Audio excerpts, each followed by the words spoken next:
দুই বন্ধু ও একটি ভালুকের গল্প। একদিন দুই ঘনিষ্ঠ বন্ধু একসঙ্গে বনের ভেতর দিয়ে ভ্রমণ করছিল। তারা খুব ভালো বন্ধু হলেও একজন ছিল সাহসী ও বুদ্ধিমান, আর অন্যজন ছিল একটু স্বার্থপর প্রকৃতির।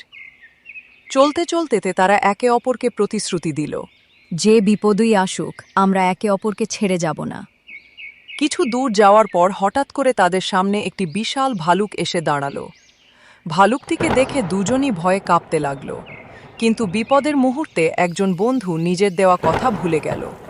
সে অপর বন্ধুকে একা ফেলে তাড়াতাড়ি একটি গাছে উঠে পড়ল। অন্য বন্ধু গাছে উঠতে পারত না। সে মনে মনে আগে শোনা একটি কথা মনে করল, ভালুক মৃত মানুষকে আক্রমণ করে না। তাই সে মাটিতে শুয়ে পড়ল, নিঃশ্বাস বন্ধ করে মৃতের মতো পড়ে রইল। ভালুকটি এসে তাকে শুকল, তার কান ও মুখের কাছে ঘ্রাণ নিল। লোকটিকে মৃত ভেবে ভালুকটি কিছুক্ষণ পর সেখান থেকে চলে গেল।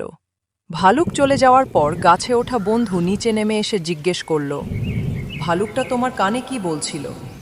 মাটিতে শুয়ে থাকা বন্ধু উঠে বসে শান্তভাবে বলল, ভালুকটা আমাকে বলছিল বিপদের সময় যে বন্ধু পাশে থাকে না তার সঙ্গে আর কখনো বন্ধুত্ব না করতে।